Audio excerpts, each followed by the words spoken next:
list. I have my list here. And Eric, you can disagree. You can say what you think.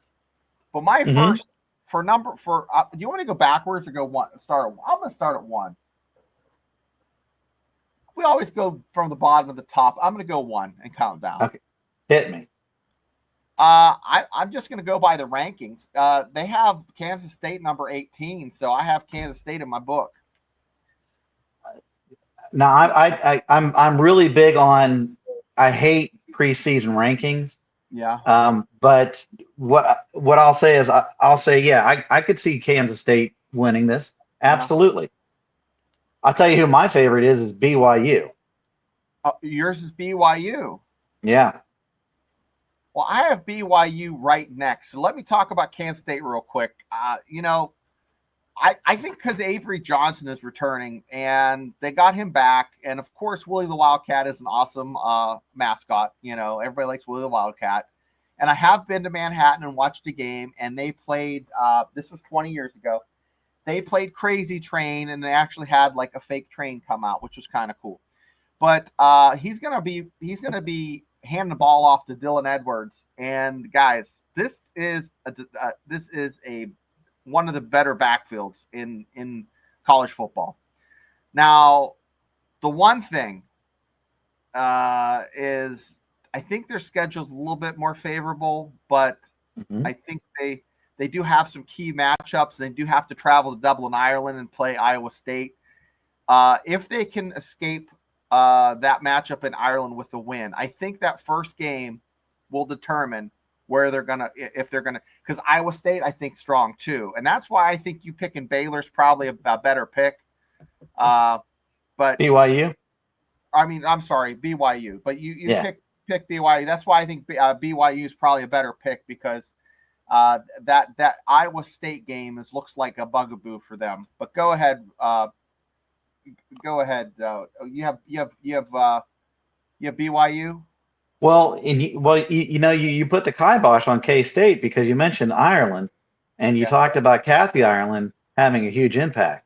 Yeah. So that's definitely gonna put the bad juju all over. Honestly, I think K-State is a great pick as well. I think BYU. The only reason I'm bigger on them is that I'm concerned about K-State's vulnerability with the quarterback. I think there's if you get an injury there, their drop off I think could be very significant. They do have a great backfield, but they rely heavily on that quarterback. And everybody knows, especially if you have an active quarterback who you're counting to gain yards, which K-State's always had, that can cause significant problems. I like BYU just because, honestly, I think their offense is a little bit more balanced. I think they're just less at risk, and it really kind of alludes to what you're saying. I like Kalani Sitake. I think he's a love fantastic. That guy. He scares the hell out of me. Oh, the only thing I'm worried about is his head losing circulation. Let's get him an adult size Nike. Nike sponsors them. Nike, let's get him adult size hats. I know there's hats that will fit his head. Please get him a double XL. One size does not fit all. Coach, reach out to your Nike rep.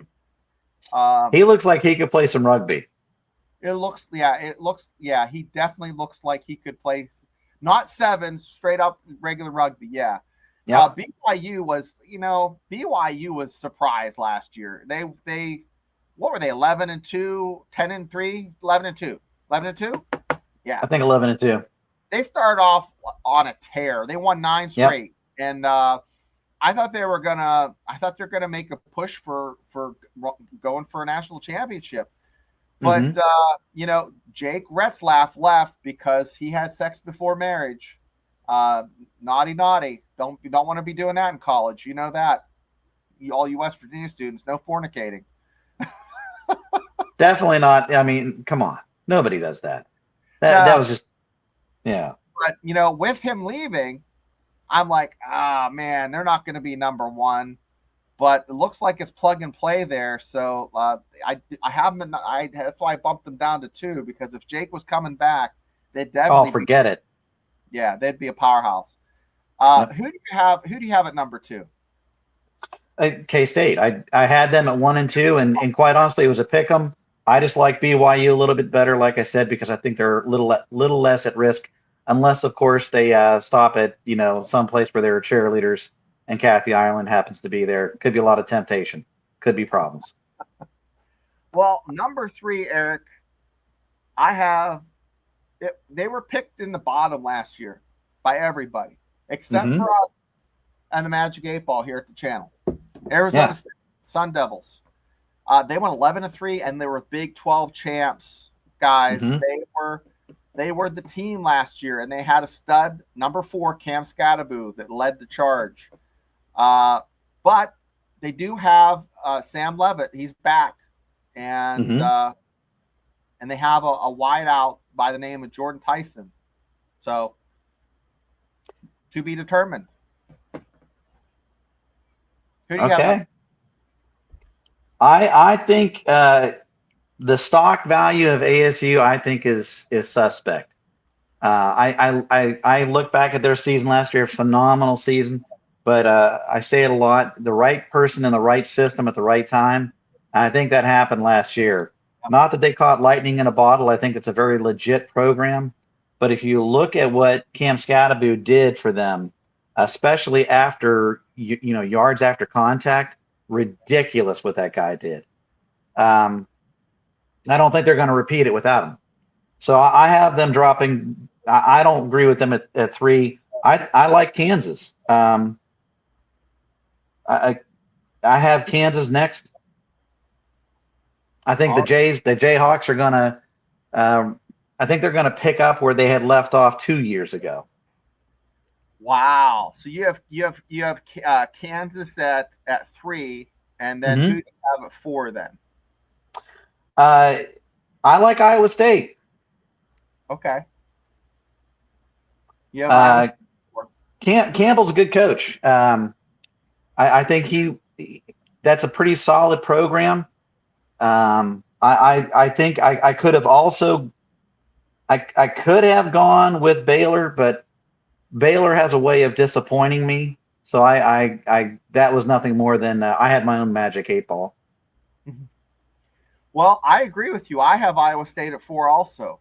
They're 30. Yeah, they're in the preseason poll, but despite coming off one of their best, I think it was the best season they've ever had. I might be wrong. They were 11-3, and they were close to just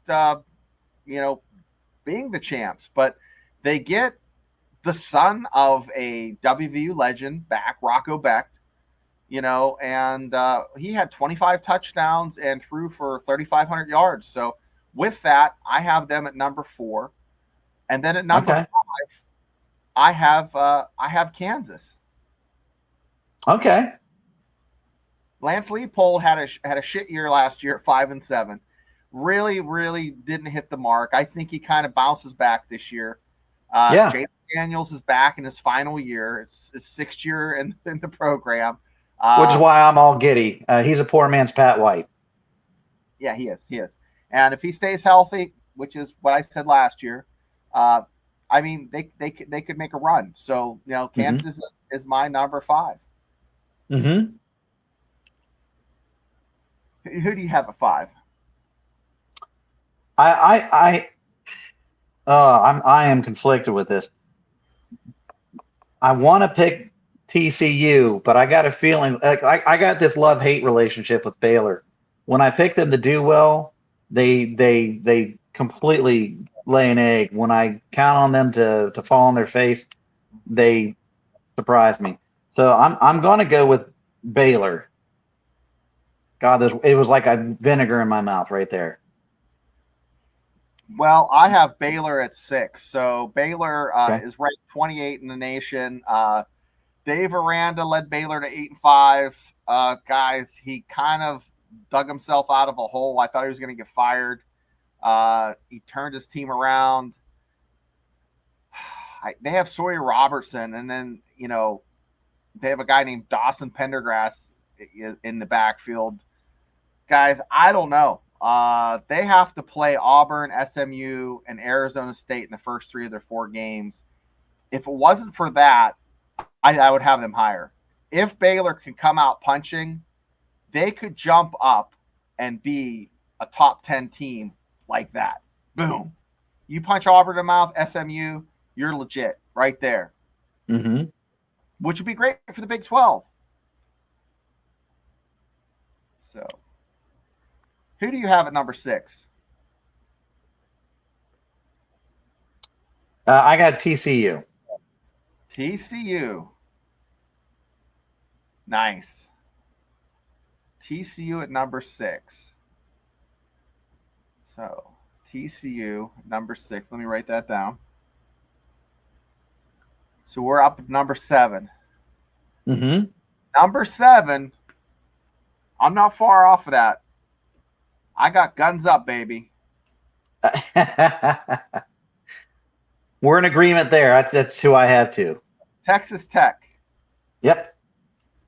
I got, nobody's been spending more than these guys. They just got a big push of money from oil, and what was it, 300 million or something like that? And yeah. they have the SEC running scared. The Big 12 is, West Virginia doesn't have that kind of money, but they're hanging with the ballers. They're ballers on a budget, but you know what? They're hanging with the ballers. Texas Tech has money to burn. We're going to talk about that at the end of the segment. Number 1 transfer class, period. And I have them at 7. I must be smoking some, but they're number 35 in the preseason poll. Red Raiders are knocking on the Big 12 top 3. With the recruiting class like that, they should be higher. But I got to see some wins. I got to see some consistency before I do that. That's why I have them at number 7. And this is going to be a great conversation later on. Yeah. Yeah. Who do you have at? Did you do 7 yet or no? I did 7. Texas Tech. Texas Tech. Okay. Number 8. Now you said TCU, right? No, TCU I have at 6. Number 8, I'm gonna. Every year the Big 12 has this thing where they cannibalize each other. That's because we have so much parity in the league. That's it. And I can see this being another year that we're going to have this drop off real quick. And so I'm really struggling on whether to pick Colorado or WVU. So I'm going to go with WVU. I'm going to do something stupid. Why not? I too have WVU at number 8. Oh, well, there you go. I don't feel so dumb about that now. Okay. WVU at number 8, middle of the road, don't really, I mean, they could be as high as number 5, and they could be as low as number 10, and I wouldn't be surprised. Yeah. I know that's shitty coming from a guy that shoots his mouth off week to week on this channel, but that's where I have them, just based off of what I'm seeing. Got to be realistic. I can't be rah and all sunshine and rainbows shoving up everybody's rear end with I just got to be real with you guys. Number 8, West Virginia. Love it. So number 9, I have TCU. Now, let's just go back 3 years. Not quite to COVID, but 3 years ago, TCU played in a little thing called a national championship game. And then they followed that up with a big, they win 4 games. So let's see how they do. I have them right behind West Virginia. Let's see if they can make a big jump. They made a big jump from 2023 to 2024. Let's see if they can make another jump back up to being a team that blew out Michigan to play in the championship game. So, who do you have at number 9? Number 9. I mentioned Colorado before, but I'm looking for them to start to collapse a little bit. So I'm gonna go with ASU. I'm gonna say that this is where ASU puts the brakes on, and they can finish middle of the pack. They maybe don't have the running threat they did last year, but they're gonna make up for it with the pass. Okay. You have ASU.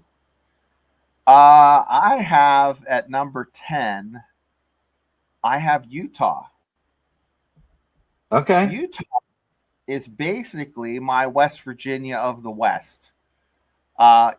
With Kyle Whittingham is like Rich Rod. There's no surprise that they could be ranked, in the top 10, or they could have 5 wins. I just don't know.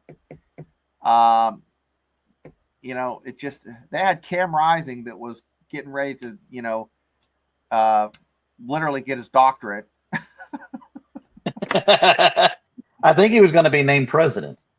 Yeah, he was going to be the, premier of Utah. But no. So, no, we're all joking aside. I mean, I think they're a solid program. There's so much parity, guys. The whole middle of here, other than maybe a couple teams, I mean, it's just, you just throw this out the window. It just, you have no idea who's going to win. I mean, we looked at the stats like three weeks ago, did a show, and the variance from Phil Steele from one year to the next was 8 spots. 8.2 is what his variance for what team actually placed on what his pick was. That's pretty bad. So, and Phil still knows. I mean, he's a pretty sharp guy. He knows his stuff. I mean, there's probably 3 of them that he had real close, and then the rest were just all over the place. And what caused that big variance is the fact that Arizona State was picked last, and it was when they were first. That right there threw everything out of whack. So I have Utah. What do you have for 11? I have Utah at 11. Utah 11. I have Colorado. 12. At this point, I stopped picking because at this point, it was just a bunch of people hanging around in the basement. Yeah, Cincinnati, Oklahoma State, Arizona, and Houston. Just boom, boom, boom. That's what I got. I think I would have picked Oklahoma State, but man, I think you're. And actually, we're pretty close.